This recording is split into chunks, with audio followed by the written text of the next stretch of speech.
You say the wrong thing at dinner, or someone catches your eye across the room, and heat crawls up your neck before you've even decided how you feel about it. Maybe someone compliments you in front of a group, and your face gives you away before you've said a single word back. Maybe you trip on nothing in a hallway full of people, and the heat arrives faster than the apology does. Your face turns red. You didn't choose this. You can't stop it. You can't even reliably predict it, because sometimes the moments that should embarrass you most pass without a flicker, and a tiny, harmless slip sends your whole face up in flames, and out of everything your body does, this is the one reaction you have zero control over. That should be strange to you. Adrenaline is supposed to do the opposite of this.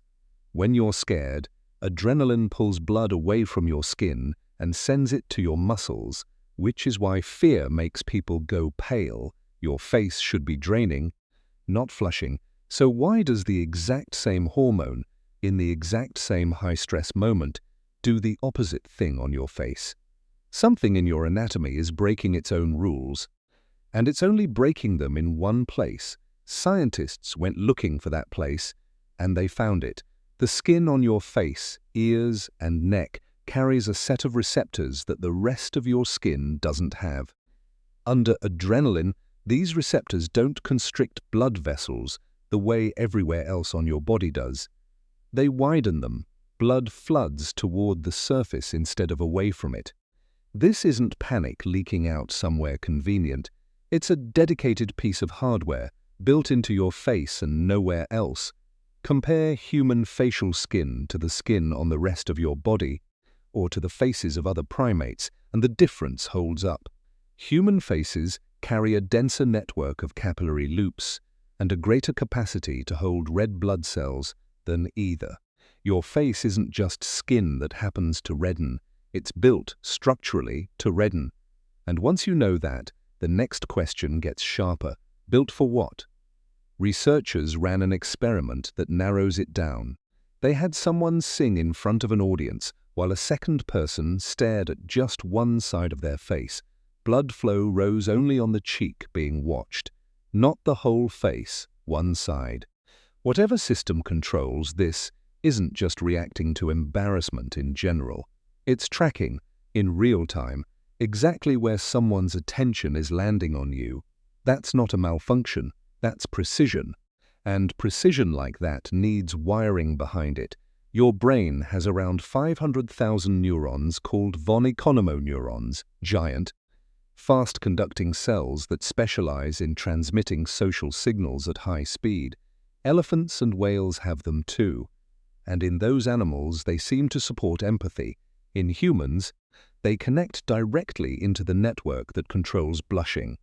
That link is still being studied, and scientists don't have the full picture yet, but the wiring alone tells you something. Whatever recognizes that you've made a social mistake is plugged straight into the system that lights up your face almost before you've had time to think about it.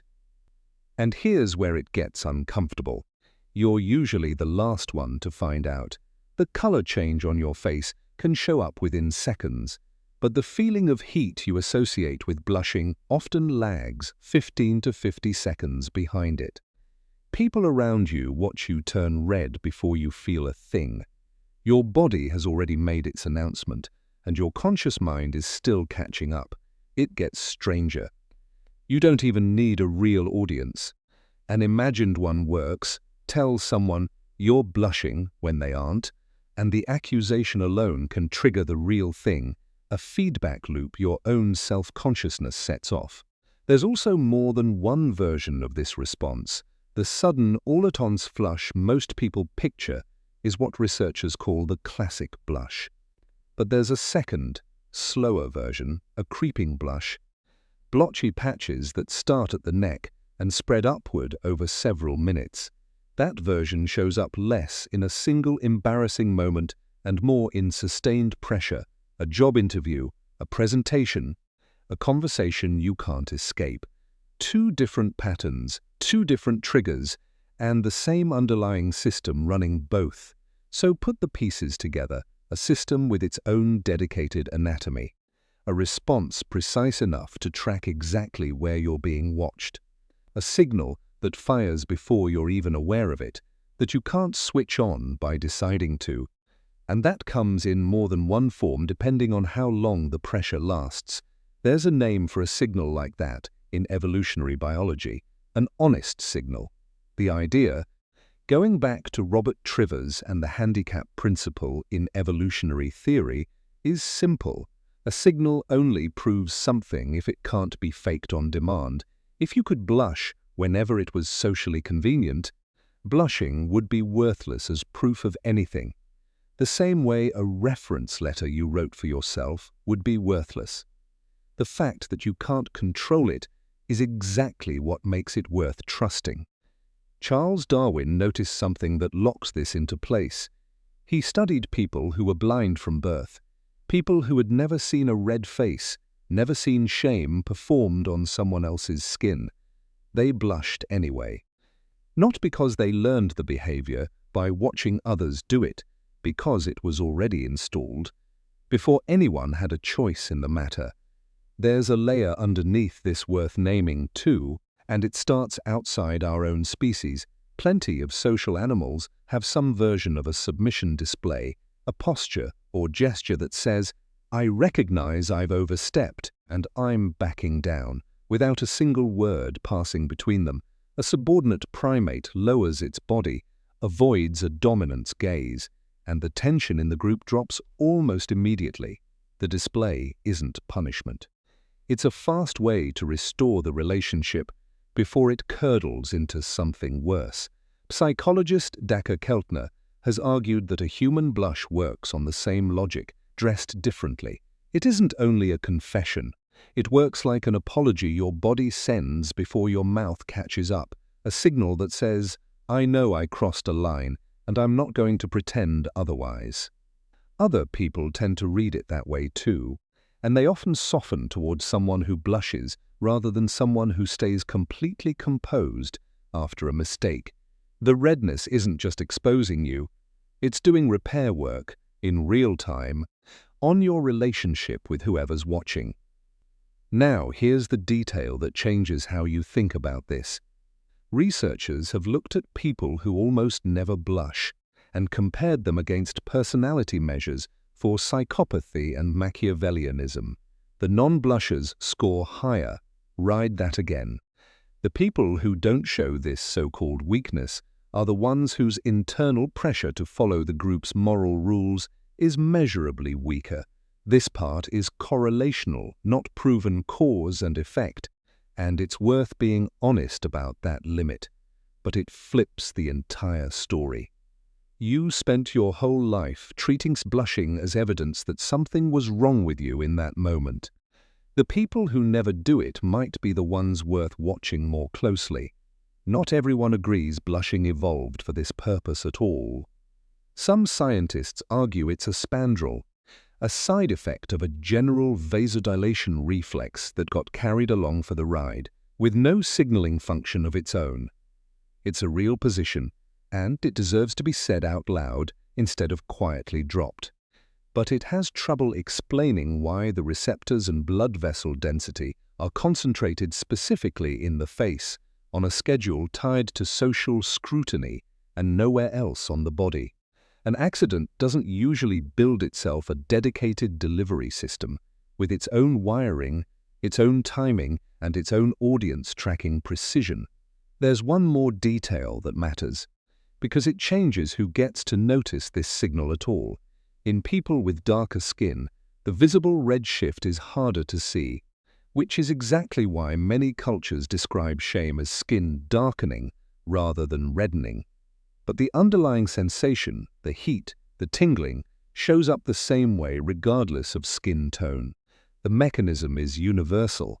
Its visibility to an outside observer isn't, and that gap is its own quiet reminder that a lot of what we assume is universal about a signal is really about who's positioned to read it. It also raises a question nobody's fully answered yet. Cultures differ enormously in how much weight they put on public shame as a way of keeping people in line. some far more than others. If blushing really is a social signal shaped by the pressure of being watched and judged, you'd expect that pressure to leave some kind of fingerprint, a difference in how easily people blush, or how strongly others react to it. Depending on how shame-driven their culture is, nobody has nailed that down with hard numbers yet. It's the kind of open question a mechanism like this is supposed to generate. Once you see blushing this way, you start noticing the same structure everywhere else. Humans need to trust each other. A university degree only works as proof of effort because it's expensive and hard to fake, which is exactly why a printed certificate from an unaccredited website convinces nobody. A peacock's tail only works as a signal of fitness because dragging that much extra weight around is a genuine cost, one a weaker bird couldn't afford to fake even if it wanted to. A country moving its troops into an irreversible position sends a credible threat precisely because it can't be quietly walked back the way a strongly worded statement could. A stranger's 5-year transaction history on a marketplace convinces you faster than anything they could simply tell you about themselves, because a fake history costs more time and money to build than most scammers are willing to spend. Even a poker player's tell works on this logic in reverse. The moment a tell becomes something a player can consciously turn on and off, everyone else at the table stops trusting it, and it quietly stops being a tell at all. Wedding rings, tattoos, scars from an old injury you talk about years later, even the slow, visible grind of training for a marathon, all of it carries weight specifically because it couldn't have been thrown together overnight. Every one of these systems is solving the same problem blushing solves. How do you prove something is true when lying would be cheap, and only the truth costs something? The answer, again and again, across species and markets and diplomacy and your own face, is the same. Build the proof out of something that can't be faked on command. So the next time heat climbs your face in front of someone, at the worst possible moment, remember what's actually happening underneath it. Your body isn't embarrassing you. It's the one part of you that can't lie, wired with its own anatomy, its own timing, and its own audience tracking precision, doing exactly what it was built to do. And if that's true for something as small as a blush, it's worth asking what else is running on the same program. Tears well up on their own timeline too. Goosebumps rise without asking permission. A stammer breaks through composure you were actively trying to hold on to. Every one of them shares the same signature. Involuntary, hard to fake, and more convincing for exactly that reason. Your body has been quietly proving things about you your entire life, in ways you never noticed and never had to consciously perform. None of it needed your permission, and none of it needed an audience keeping score, because the proof was in the involuntary part all along. That's worth remembering the next time you catch yourself performing composure for someone, carefully managing every word and expression, trying to look trustworthy on purpose.